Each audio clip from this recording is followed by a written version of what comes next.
we just like to give it a couple minutes. This is the Asia regional presentation for our 2020 Global Fair.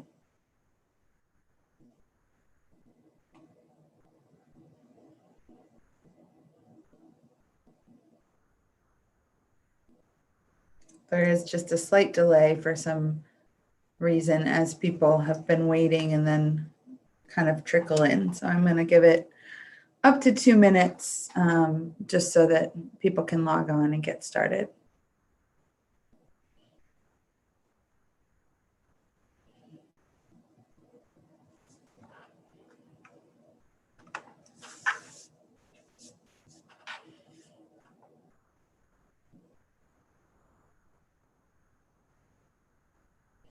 Glad to have you as you come in. Just a reminder, this is the Asia regional presentation for the Global Fair, and we're just giving it a couple minutes as people come in. This is up to an hour-long session. We want to give as much time as possible for the questions that you might have for the directors today, and we are going to host this in a webinar format. So you'll notice across the bottom, maybe something you haven't seen before is the Q&A.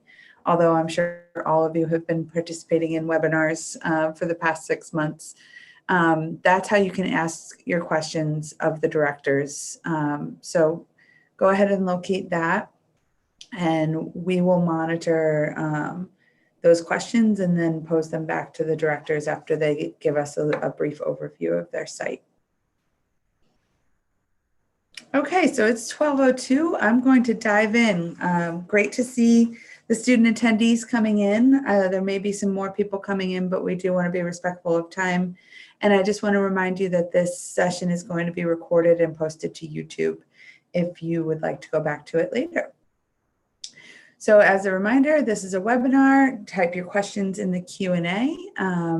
And before we dive in, I just wanted to remind you too that this is the second week of the Global Fair, where you will see regional panel sessions, another one this afternoon at 2 p.m. for our domestic residential programs.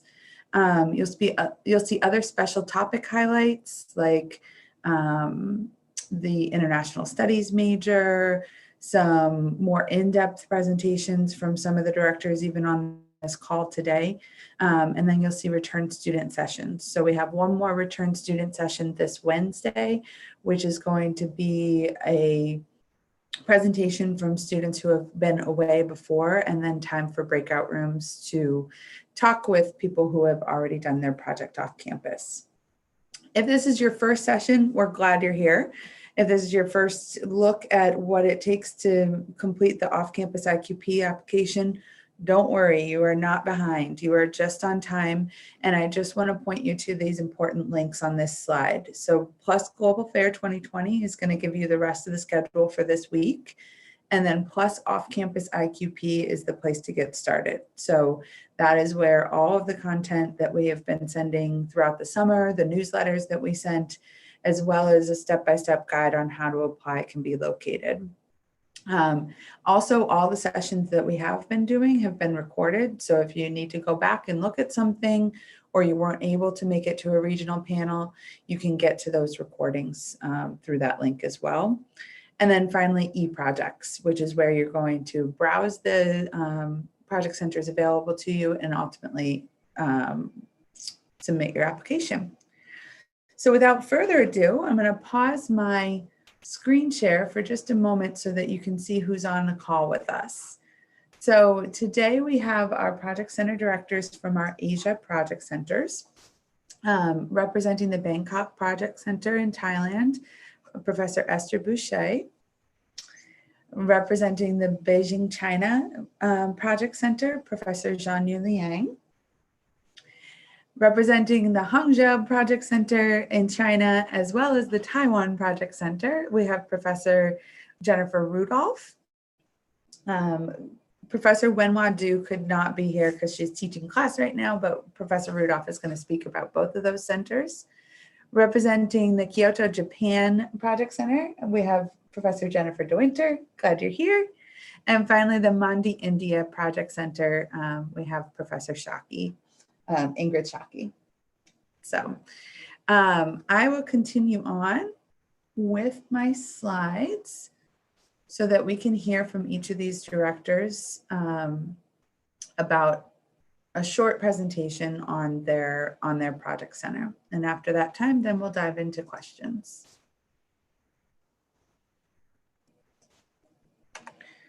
We'll start with the Bangkok Project Center, Professor Boucher. Thank you. Sawadika, everybody. That's hello in Thai. The Bangkok Project Center is offered in C term with prep work starting in A term. You will learn a little bit of Thai and culture in A and B terms and complete your ID 2050 in B term. So there's a lot of prep work prior to your arrival in Thailand. At this project center, the IQP teams, you will work with WPI, you will work with Chulalongkorn University students from the Bachelor of Science in Applied Chemistry program. So you will have plenty of opportunities to work with Thai students closely and form strong bonds and friendships. So many students tell us it's lifelong friendships because they continue to keep in touch with each other. Now, our project sponsors include non-government agencies, foundations, and programs, which you see on this slide. And you will work on topics ranging from harnessing solar energy for farming to city-based projects such as managing food rescue. So many of our projects can sometimes require you to travel outside of Bangkok for field work. So as part of this project, you can also expect to have full access to Chulalongkorn University's facilities, which includes the sports facilities and all of the cultural activities for free. So I hope to see you in Bangkok. I hope to see you participating and asking questions later on about the Bangkok Project Center. Sawadika. Thank you. And Beijing, China.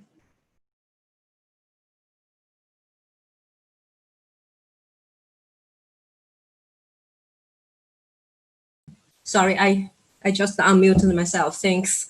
So the Beijing Project Center offers both IQP and MQP projects in E term. Beijing, of course, is the capital of China. We collaborate with a few partner universities, including Tsinghua University and Beijing University of Chemical Technology, to offer those opportunities. The students from the partner universities are usually matched with the WPI students at the 1:1 ratio. Those students are typically selected from science and engineering majors and are offered by the partner universities with project credits. So they are committed to work with us through the whole project duration. There is no language requirement for WPI students to participate in Beijing. So having the Chinese students on the team is very helpful for our students to overcome the language barrier and help us to navigate the cultural difference. It has worked very well. Our students not only work with the local university students on the academics, but also spend a lot of leisure time with them together, exploring the food, the culture, the history, the real local life, and the natural resources together. Our students develop deep understanding of cross-cultural teamwork and forge lifelong friendship with their peers in those Chinese universities. During this past summer, we successfully conducted one IQP project remotely, working with students from Chinese partner universities to understand the lessons learned about using mobile apps to combat COVID-19 in China. The topics of our projects really vary from year to year, depending on the needs of the project sponsors. Our project sponsors include multinational companies, Chinese companies, universities, and the local organizations. Because of this global experience and the cross-cultural understanding, several of our alumni rise really quickly in their career, especially in multinational corporations with investment in Asia. We also had a few alumni decided to work in China because of this experience. So if you have any question, you can find more information in the e-projects. You can also feel free to reach out to me for any of your questions or for further information. Thank you so much. And also in China, Hangzhou. Hello, I'm Jennifer Rudolph, and I co-direct the Hangzhou Project Center with Wenhua Du. And the Hangzhou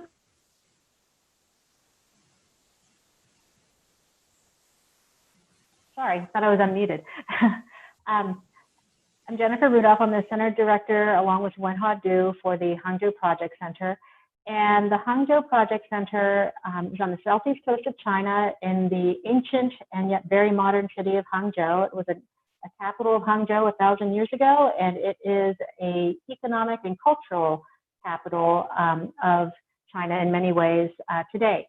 So it's this wonderful mix of the old and the new. And we started the center in Hangzhou in many ways, for many reasons, but one of them was that it is a little bit off the beaten path in China.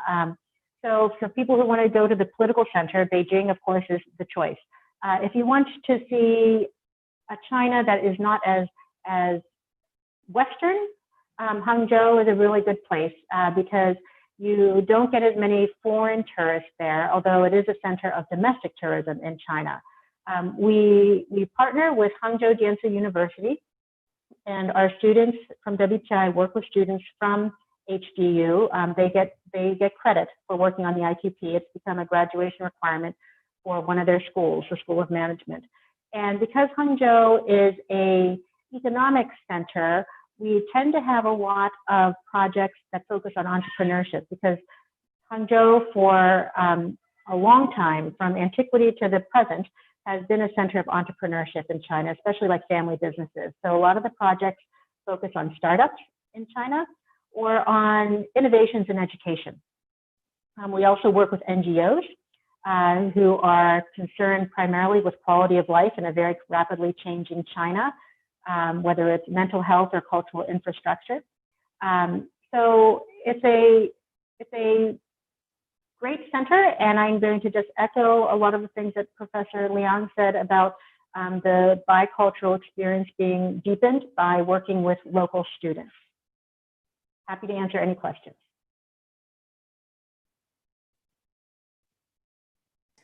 Thank you, and we'll move on to Taiwan. All right, I'm going to do that one too.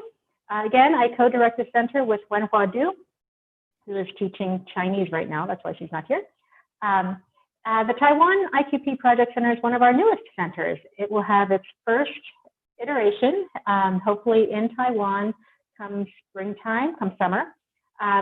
We had a group of IQP students working on the Taiwan Project Center this past summer, but they had to do it remotely.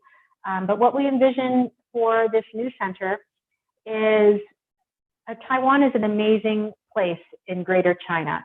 It's kind of China, it's kind of not. It has a really distinct political identity because it operates as an independent country, but it's not recognized as an independent country. So it's a great place to see a lot of the changes that have taken place in Asia. It's a thriving democracy, yet technically in the international scheme of things, it's part of China. It is a center of ecotourism. It has a extremely modern infrastructure, and yet at the same time, it has preserved, in many ways, much better than China, a lot of tradition and a lot of the culture we think of when we think of China. It is a food mecca for anyone who is interested in Chinese food. And so we are starting this project center because of all of these different types of elements to Taiwan. And the center is going to be located in Taipei, which is the capital in northern Taiwan. We partner with Suzhou University, which is in a suburban setting of Taipei, and Taipei is a thriving major metropolis. The university is very close to one of the world's premier museums, the National Palace Museum, and which holds a collection of Chinese art that is rivaled nowhere, even in China, in part because the government took everything to Taiwan during the Civil War. So it's this great place to explore the old and the new. It's a great place to explore Chinese culture. And what we anticipate for the first group going over in E21 is that they will do feasibility studies on how to better run the center. So that'll be one theme. We're also working with the Taiwan Economic and Cultural Office to identify new projects. We have not had projects in Taiwan before, so I can't give you a list of different topics, but will, I'm sure, be very exciting. So we're recruiting both for E21 and D22. Thank you.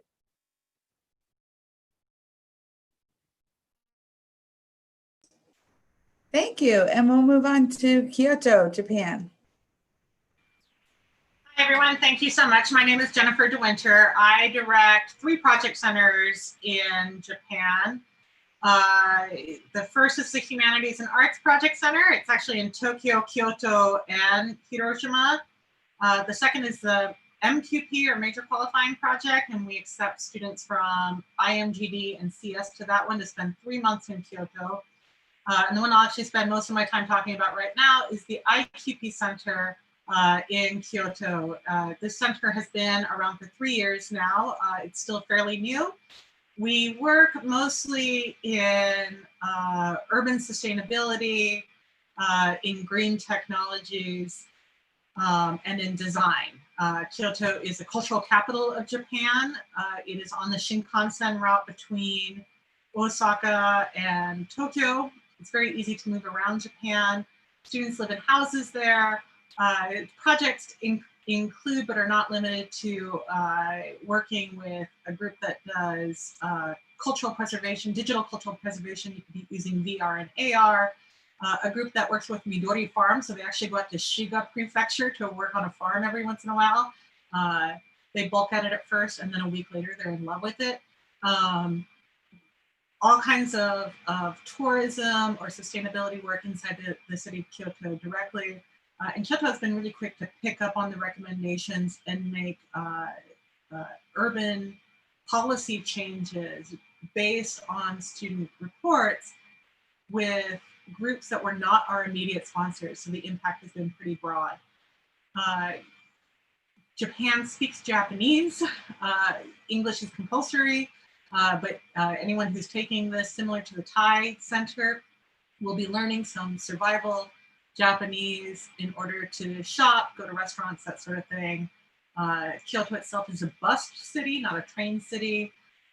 It's fairly affordable. The buying power of 100 yen is the buying power of $1, and students love it. It's such a charming experience, especially in B term, which is fall. The colors are amazing. It is one of the top destinations in all of Japan at that time of year. Excellent, thank you. And last but not least, our India Project Center in Mandi. Hi, everybody. Thank you for your interest in traveling to India. So our site is a D-term site, and much like some of the other sites you've heard about today, we're a partnered site working with science and engineering students and living and working on the campus of the Indian Institute of Technology in the town of Mandi, in the way north of India. So this site has been operating since 2013. It's English speaking with partners that can help you navigate local dialects in small communities that you might be visiting to do projects. It's an extremely rural site. So for those of you who think of India as bustling and crowded, as you can see from these images, it's more like the New Hampshire of India. You're surrounded by 10,000-foot peaks, and you're just on the edge of the Western Himalaya. So there are a lot of opportunities for working primarily with fragile mountain ecosystems and fragile mountain economies, and that makes up the bulk of our project work in India.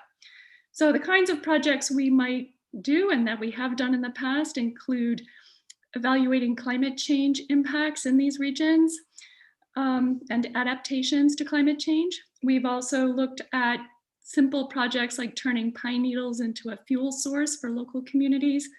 We work on biodiversity measurements and also on boosting local livelihoods in the very small village communities around our campus. The housing is in a very modern campus setting that is residential. Students live on campus. There's an image here on the slide in the upper left corner, and that is the housing now for students. You'll be housed in the same complex as faculty and as even the president of the university. So it builds a very warm sense of community and a place where you have all your meals, all your activities, you can participate in clubs and other events on campus with students, and then spend the week working on your project. So I hope this gives you a little taste of India, and I think it'd probably be more interesting for you if we open this up for questions and you can ask specifically about the site you're interested in. Thank you all so much. It's funny, I look at that picture and think about 6 years ago when I went to the Mandi site. It didn't look so much like that. So before we dive into questions, I just wanted to remind you that our office is available and our quote unquote door is open.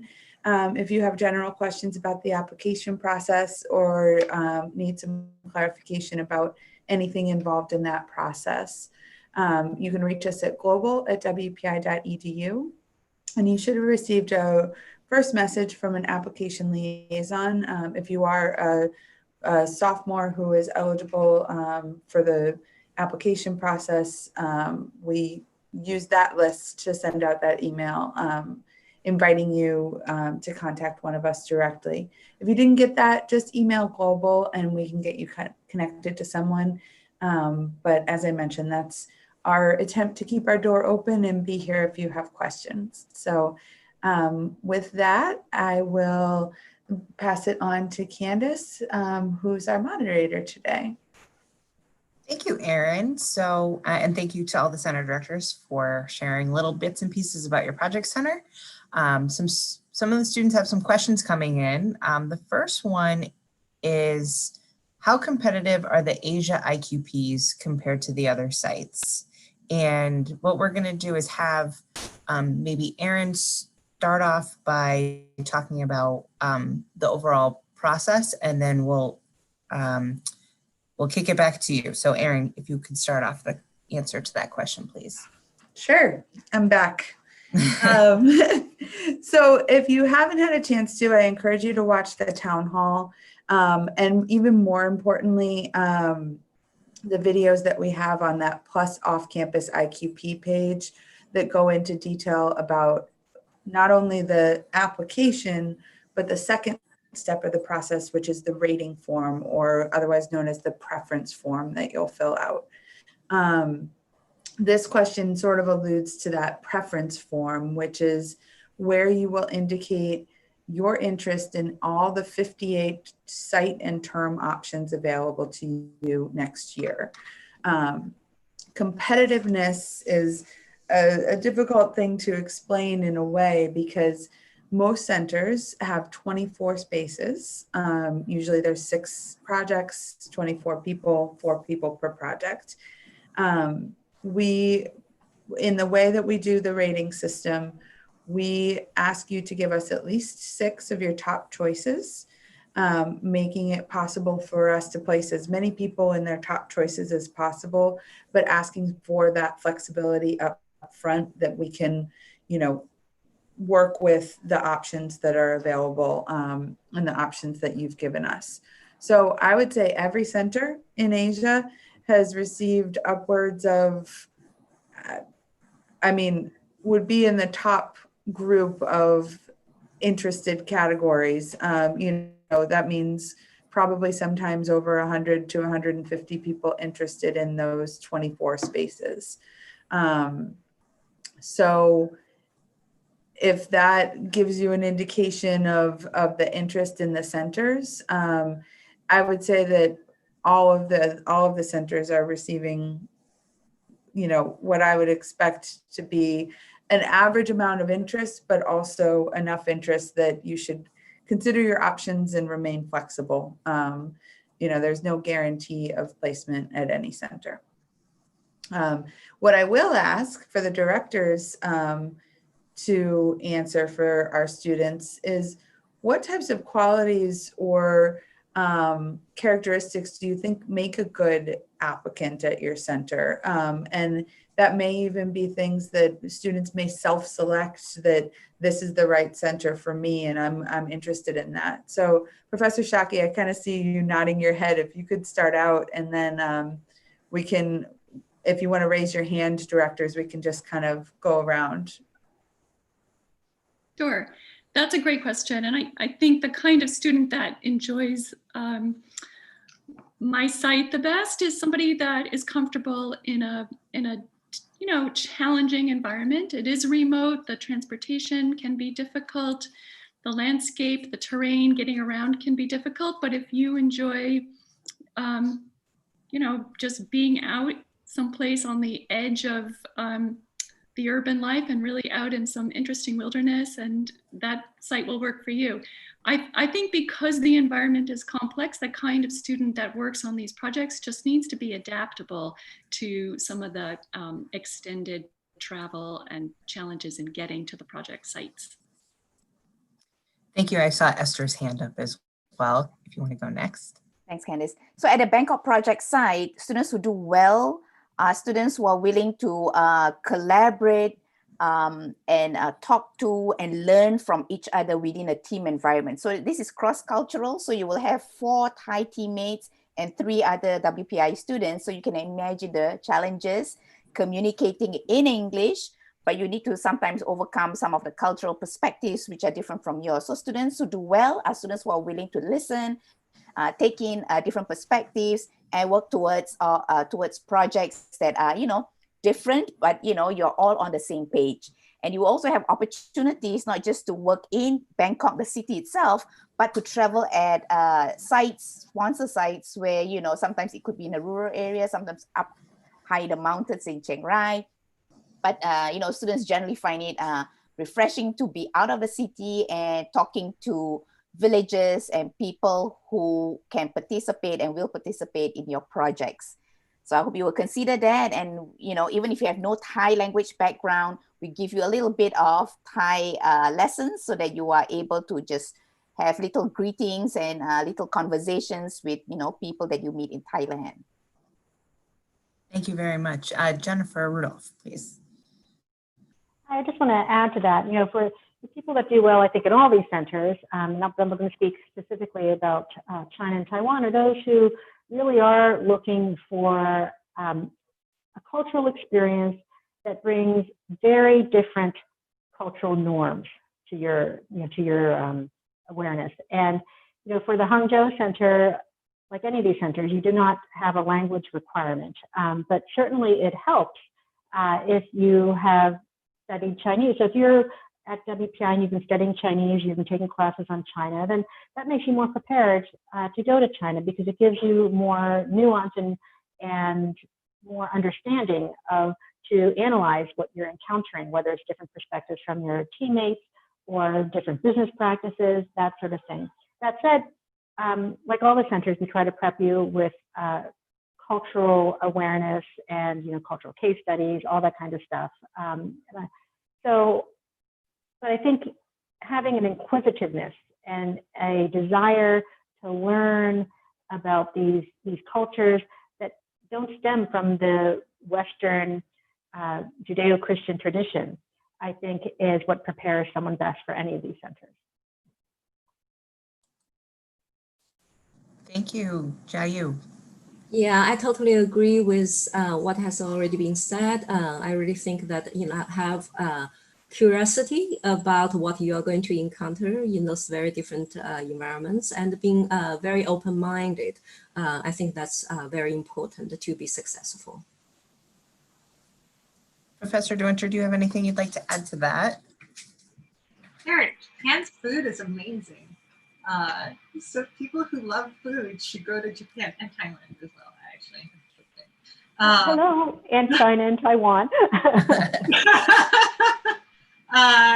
Yeah, I think a lot of people who end up applying for Japan have fallen in love with Japan through pop culture or through Thai culture or whatever. It's really accessible, and so my students have sprained their fingers playing arcade games in Japan. I mean, there's work to do as well. Let me not sidestep that, but it's just enjoyable being in Japan. Thank you very much. Okay, this is a question for the India Project Center. Are there any trips off campus to larger cities? Yes, I should have mentioned that. So we start our experience with an orientation, For about 5 days, we go to Delhi, we go to Agra to see the Taj Mahal, and we go to Jaipur. And the idea there is to just see these iconic sites of India that you've read about and heard about in your life, and to experience a dense urban environment before we head up into the mountains. Thank you. And just a little follow-up similar question. What do students do at the India Project site on the weekends or during free time? Okay. So you can, as a campus resident, you can participate and join clubs. So there's Bollywood dancing, there are, music activities and things happening on campus. A lot of students take the weekends to go up to higher altitude trekking sites, especially up to the north, where there's a lot of mountain recreational activities, a lot of hiking, bird watching, photography, exploring small villages and things like that. So it's really a pretty natural environment. We're close to Dharamshala as well, so those interested in the Dalai Lama and his temple can make a weekend trip there. Great, thank you. For Professor Boucher, what exactly is the language and culture course required for Thailand? So it's not a requirement that you need to know Thai, but in A and B terms, you meet once a week with our Thai teacher, Ajahn Sumali, just to give you a sense of the Thai language, vocabulary, so that when you arrive, you're able to get into the taxi and tell them go straight and right and left, and you're able to communicate with people in Thailand. So it's not a course, it's not even a 1-6 course, but the grade that you get out of this lessons with Ajahn Sumali will contribute to 30% to your ID 2050 grade. So I think it's worth studying a little bit of Thai and learning about the culture before you arrive. And many of our students have found it very helpful and useful, just being in the country and using the language when they're there. Thank you very much. Just to go off of that as well, for Professor Rudolph, there are a lot of questions here about does speaking the language of the country help the application even though there are no requirements language-wise? If you could just weigh in on that a little bit more. Yeah, so each of the center directors will get the chance to establish criteria that they want to prioritize. We don't actually select the students personally. It's a system that IGFD has developed that will handle that selection, but we get to put in what our priorities are. So for instance, for the Hangzhou site, we do give priority to students who are language learners, not necessarily native speakers. I mean, that's great. We always have some native speakers, but we really want to give the students who have spent time learning about Chinese language and culture a leg up in applying to the Hangzhou Center, because we think that's really important.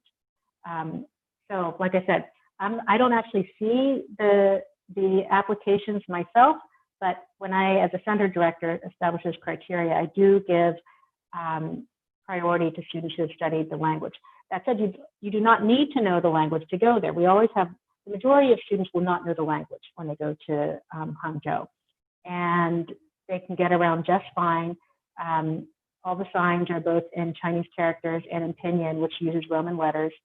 And Chinese people have studied English pretty much from day one. So a lot of people understand English, even if they can't speak it. And, China has a very good infrastructure in terms of transportation. And in most of your big cities, announcements are made both in Chinese and in English. So I hope that addresses all the aspects of that. I think it does. Thank you very much. I'm going to direct this question to Professor Liang. If travel to China is not possible next year, what does a remote project look like? Can I switch to an on-campus project if travel is looking unlikely? Absolutely, absolutely. So in this e-term, we canceled Beijing as well as Taiwan project centers as the first ones when we had the outbreak of the COVID-19 in Asian area. But we did have, for both centers, we had student teams decided to remain with those two centers. to continue working remotely on their projects over the summer. So as I mentioned, Beijing Project Center, we worked on in teams with Tsinghua University and another university in actually located in Wuhan to survey the general public about to try to distill the lessons we learned about using the mobile apps.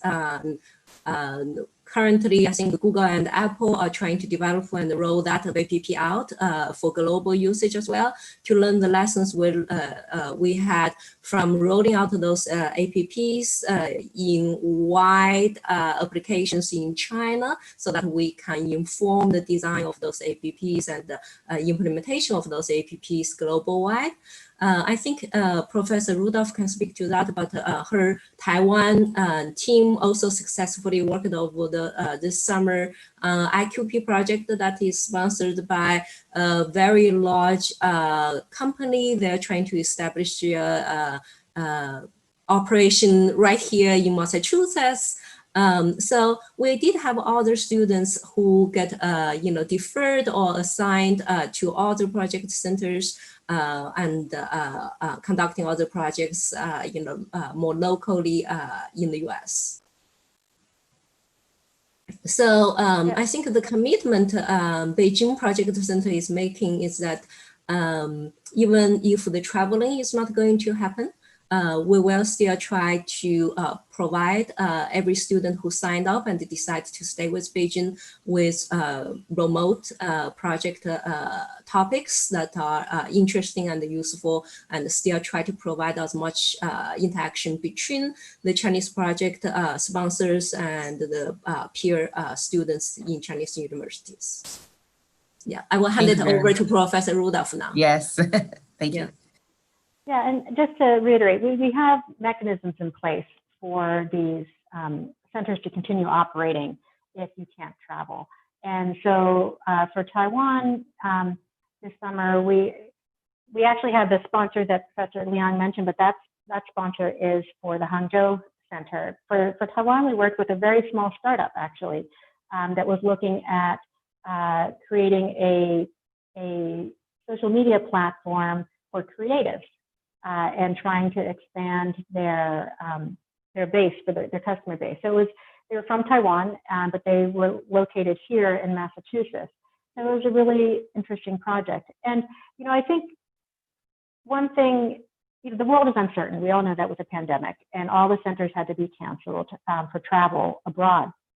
But different countries in different places are handling the pandemic differently, and so. For instance, I'm actually hopeful that we'll be able to travel to Taiwan in E21 because Taiwan has handled the pandemic extremely well. And there are actually no travel restrictions issued by the United States right now towards travel to Taiwan, except they just don't want Americans in right now. But the world is shifting a lot. And by June, it is possible that there could be travel to different places in the world.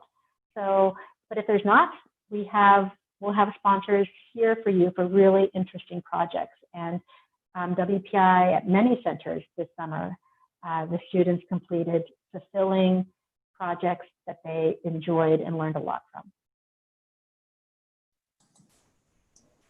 Thank you. Candace, if I could just jump in real quick too.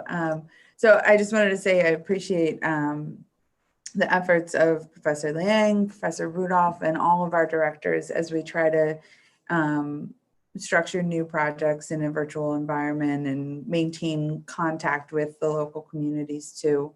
The only thing I'll add to this question is it's important for applicants to think about what's right for you. So if E21 was always what you were thinking of, move forward with that. And obviously, as our directors have said, we'll make sure you still have an IQP. If you do want to move to an on-campus IQP, that's an option to you as well. And those signups for on-campus IQP typically happen in the spring. So my advice right now is to continue with the application process. Placements will be announced at the end of December. And then if plans change in the midst of that, you still have the option to explore on-campus IQPs next spring.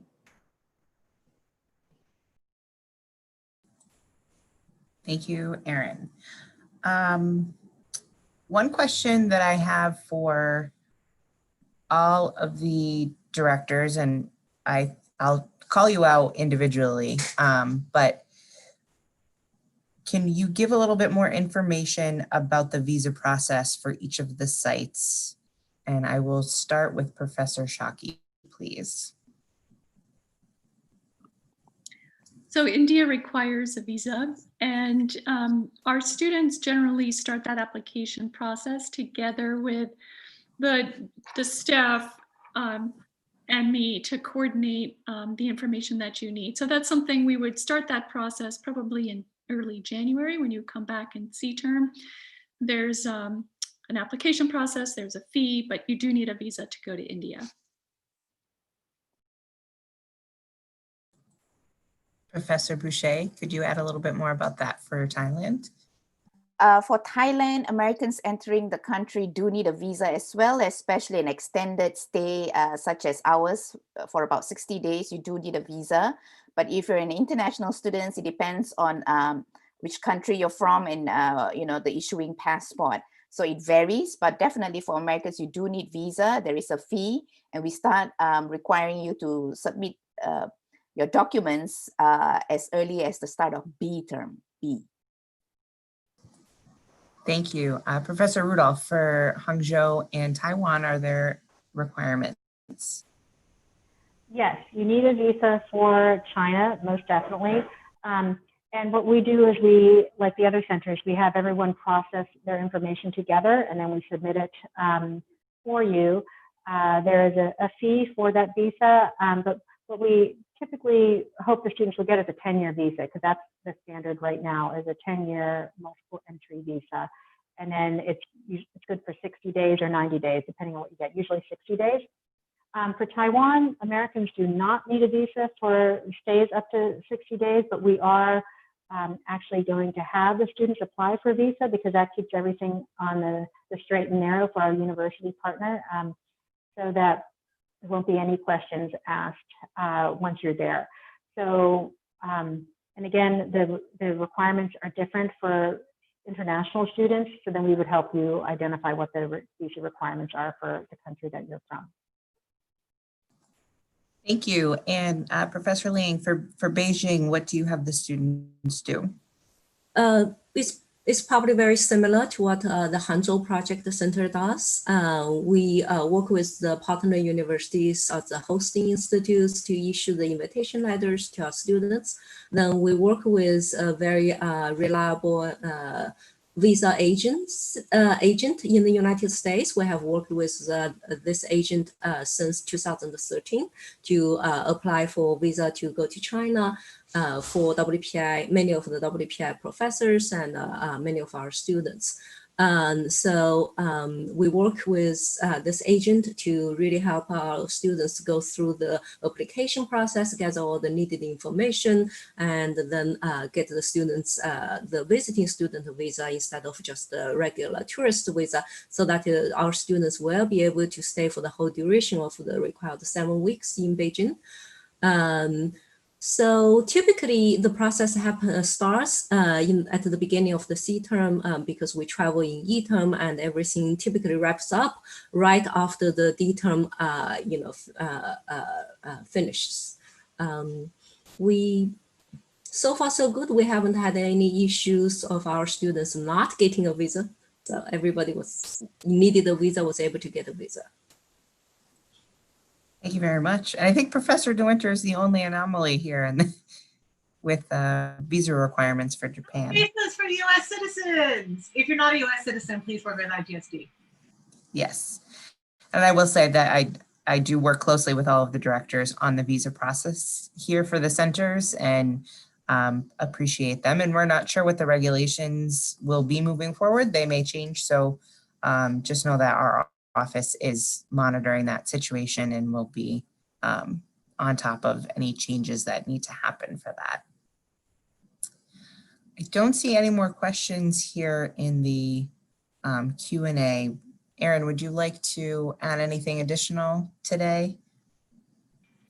Before Erin does, Candace, I saw a question earlier and it disappeared about the housing at the different centers. Yes, we did ask that student to clarify which particular center, because we know most centers do have a lot of information about the housing right there in the eProjects page. So if that student knows which location they're in particular they're looking for more information about, they can type it in or follow up with us directly via Global, and we can get some more information out there.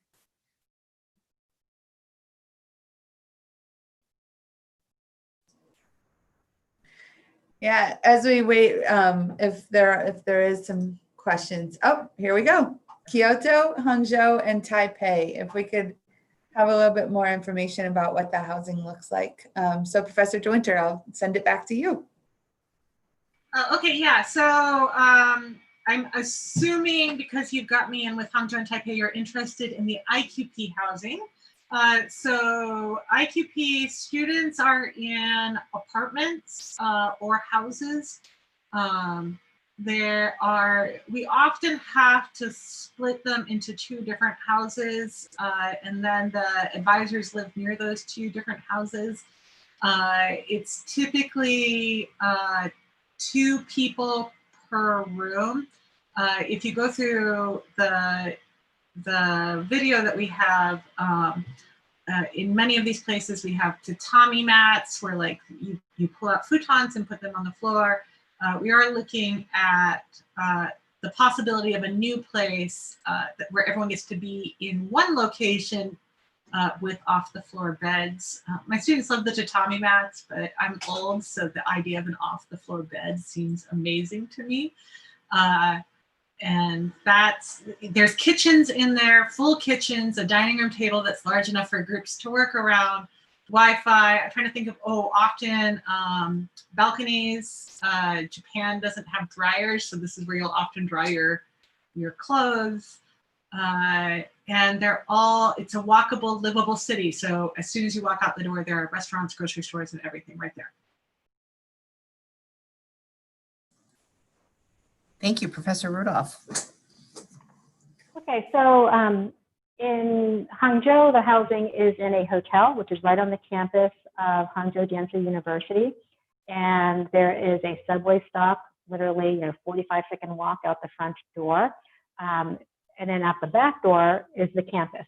And in that hotel, students have, they share a double room with another WPI student. And it is it's a very nice hotel, actually.